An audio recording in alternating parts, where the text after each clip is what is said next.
We're currently situated outside Oliver Tambo International Airport, awaiting the impending arrival of a 777 Boeing from Dubai. And on board, we've got champion trainer Michael de Kock and his colleague Joe RAMSDEN, who were responsible for 3 winners at the MEYDAN racecourse. First of all, Sanshawi's, a son of Ashawi's. Then we had a horse called VERCINGETORIX, who was unbeaten and is now 5 from 5. He's a son of Silvano, who hails from the Main Chance Farm stud, and of course was then bought by the Claverflay Cooperative. And of course he's a very, very live wire for the Dubai Duty Free. And then finally we had the dual horse of the year, Variety Club South Africa's superstar, son of VAR, who stands at Aventure Stud and was bred by Anton and Dominic Shepherd at their Beaumont stud. So let's give them a little chance to get their luggage, and firstly we'll speak to champion trainer Michael de Kock, and he's going to tell us about the plans for these horses that won and ran in the placings as far as Dubai World Cup night is concerned, and thereafter to Joey RAMSDEN. First of all, here's Mike de Kock. Look, Andrew, it's a massive team effort. I mean, the travelling, I don't think people have got any idea of what went into, Cape Town, Mauritius, people behind me and the amount of work that they've put in. Obviously England as well.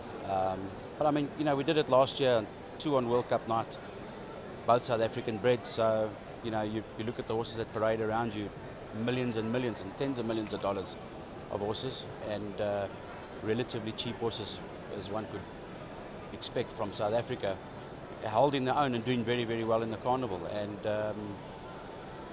we are suffering a trade embargo. I have no doubt in my mind about it, by our trading partners who refuse to budge and are not even wanting to listen, which is even more frustrating. But they don't want to listen. They'll look and they'll see. We can do the job, and we will be there all the time. Pacific Gravity fourth, edging away from the rail on the inside of Sanshawi's. Then Chapter 7, Storm Belt, Energy at Davos, followed by Manchester, Start Right. Winterludes in the middle, being hard ridden, doing naught at the moment, and then Busker as Sanshawi's went to the lead, past the 300 metres mark. Sanshawi's driven to the front from Thayer, Pacific Gravity, then Energy at Davos, Storm Belt on the rail. Sanshawi's broke away, but with 100 metres left to go, Storm Belt runs to second. Start Right and Energy at Davos battle out third. Sanshawi's wins. Sanshawi's by a length and a half. So in other words, perhaps this embargo is based on opinion rather than scientific fact. No doubt in my mind it's based on opinion. It can never be based on scientific fact, because if the sciences were to be trusted, we'd be trading freely, with precaution, obviously. I mean, at the end of the day, we are the last people that want to export African horse sickness, and I know for a fact that it can't happen. But I do know for a fact that the ears of the power to be they don't have our lips, and they choose to listen to those who are threatened by South Africa's trade. Let's get on to the joy, Mike. Sanshawi's. I remember seeing Pierce Stratham ride this horse in Cape Town. He went down to the start. He was never the smoothest of movers, but boy, oh boy, is he moving well right now. Very, very sound at the moment. When I first got him as well, I mean, we had to stop with him. He was in trouble, and I thought, that we were in trouble with our purchase too. But I think the time off, the travelling, and bit of TLC and a lot of work from the staff and our roof whisperer, we've sorted a few things out with him.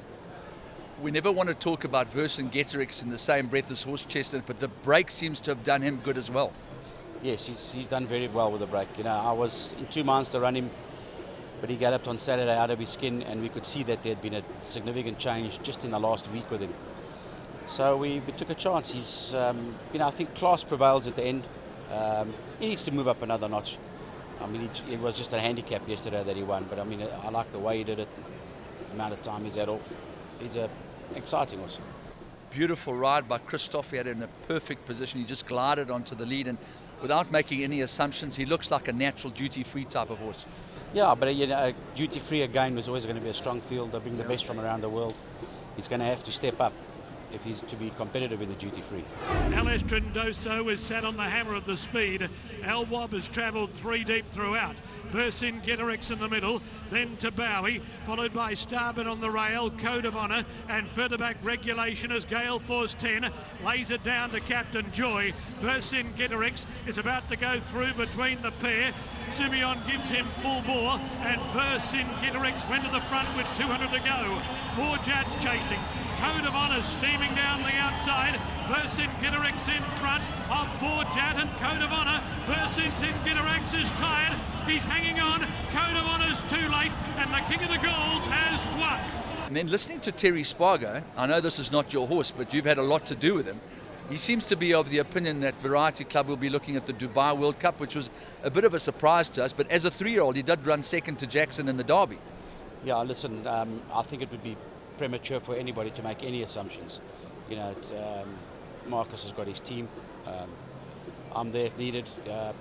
I've had a fair bit to do with the horse. I'm not so sure they will go for the World Cup, but whatever he goes for, he'll be competitive because, I mean, he's the best horse we've got in the string there at the moment. You know, what's so exciting for me is to have the opportunity to sit and talk in your sitting room about this horse's career, whether he was going to run in the Met, whether he wasn't, the delay, and it's all been really worthwhile at the end of the day.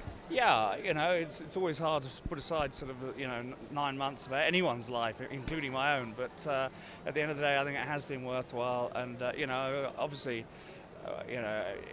none of it's possible without Mike's support and Mike Cock's team and everything else that goes with it. You know, it just isn't possible for us internationals to go away and do it. It's just too tricky and too hard. It really is. What is quite remarkable is this friendship that you've had with Mike for so long. I mean, it goes back to even before Badger's Coast winning the Met, and it must be such a joy to actually be involved with such a professional that you have such a soft spot for anyway as a human being.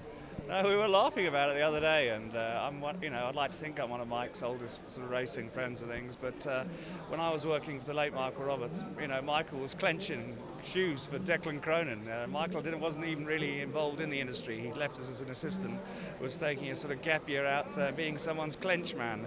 Well, I have to say, I think the only thing he clenches these days are his buttocks because, he's moved on to another level, and we're all still following. He leads them down the side, hasn't seen much of the plastic, but passing the 600 metres mark, he's 3/4 in front of Colmar Kid. Capital Attraction is third, being ridden along. Empire Storm out wide. Mars in the middle, and move far to the outside as Variety Club went further in front in the straight. At the 300 metres mark, and Variety Club is 2 lengths in front of Harthek moving to second, then Empire Storm and Capital Attraction. Variety Club the leader, 150 metres left to go. Harthek's trying hard in second spot, but Variety Club is holding him at bay, and Variety Club has given us all of his class. Variety Club beat Harthek, Empire Storm third, then Capital Attraction, Mars, Fulbright, Move Far, Snow Border, and Colmar Kid. He's been incredible in the support that he's drawn, and we're so proud of what you've achieved, what you've done with Mike, and of course Anton Marcus and Ingrid Jooste and their team. Yeah, well, it's a great team effort from Derek to Anton to Marcus, and obviously Mike and his team itself. And I have to say I'm surprised at how many lovely texts I've received. It's just been incredible, and I'm still, as we speak now, they're still coming through, and I'm still returning them. So I'm work in progress. I'll get there. Do you think that he will run again before Dubai World Cup night, Joey? Well, there's Super Saturday, and I'm pretty sure we'll do Super Saturday. We'll do something on Super Saturday. We've just got to sit down between us all and work out what we do.